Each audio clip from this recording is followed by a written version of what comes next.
Okay, so what I'm going to upload onto this site is going to be your requirements for this entire project. So this part of it is not required from you, but I'm going to walk you through the steps about how to upload a document so that you can do this yourself if you would like to, and you can also see how easy it is. So we're going to go over here and scroll down to where we can upload documents. We have options of either file or document. Either one of them would work. And we're going to insert this below where we have our technology requirements for week 3. So I'm just going to grab it right here, put my cursor over it, push down on my mouse on the left side of the mouse, drag that image over here, and we call it just let go, which is our drop. So it's a drag and drop. This is a blank document. We need to upload a new file to be able to show it on this image. So I'm going to click on my document, and it's as easy as that. Upload a new file. You go up to the top and you click Upload a new file. The height could be large, it could be small, it could be medium. We'll stick with a medium size image. We're going to click on Upload new file. And I already have my web page, my document, Word document, saved. So I scroll through my documents and find the one that I want and click Open. It'll take it a few minutes. Even though this displays, it just means that it's loading the document. You'll give it a few minutes and then it will be open and ready to go. So now what we're going to do is that we're going to be able to see everything that we're going to be working on. However, I cannot scroll down and view this document while I'm in edit mode. So we're going to just take a second and look at what this image looks like through the actual website.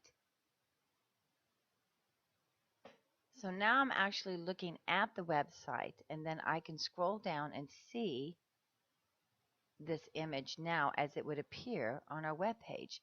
So as a student, I can put requirements for what you expect in class. You can upload vocabulary words, directions. Any Word document can be uploaded. Of course, the Word document is not a part of your requirements. So we're going to walk through what are your requirements for this Weebly assignment. We've already covered the top section, but I'm going to walk you through that to make sure you understand very clearly. First, you need to change the title at the top of the website. We did that, changing of the title, scrolling up, changing this to Mrs. Ray's Tutorial. So we changed it from the words My Site that were in the template and change it to Mrs. Ray's Tutorial. Next, you'll need to change the main image on the web page. That would be this image right here. When we copied the image URL and uploaded it, and then we just blew it up and moved it around until we got it to fit the way we want it to. You may not have to do all that moving depending on what image you put in there. Next, we changed the font over here and we made this apply to what it was that we were teaching. So that would be step 3, edit the text to custom fit your classroom theme or topic. I edited the text to technology strategies for the EL learner. And next you need to add the link button that connects with your topic. I linked mine to my YouTube video introducing this unit.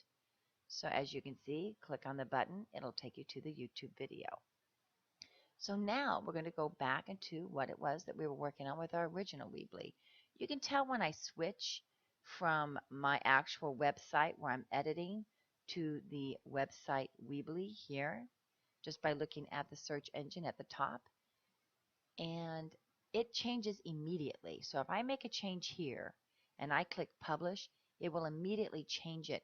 That means that if you are using this for a student or for a class, you can upgrade, you can change, and whatever changes are made, they're permanent. You can't undo those changes, and those changes are immediately given to your students. So as I scroll down here, I'm going to now look at other things that we can add to our Weebly project. So the next thing that's required of this project is the bottom section, and that's the part we're going to be focusing for the last part of this video.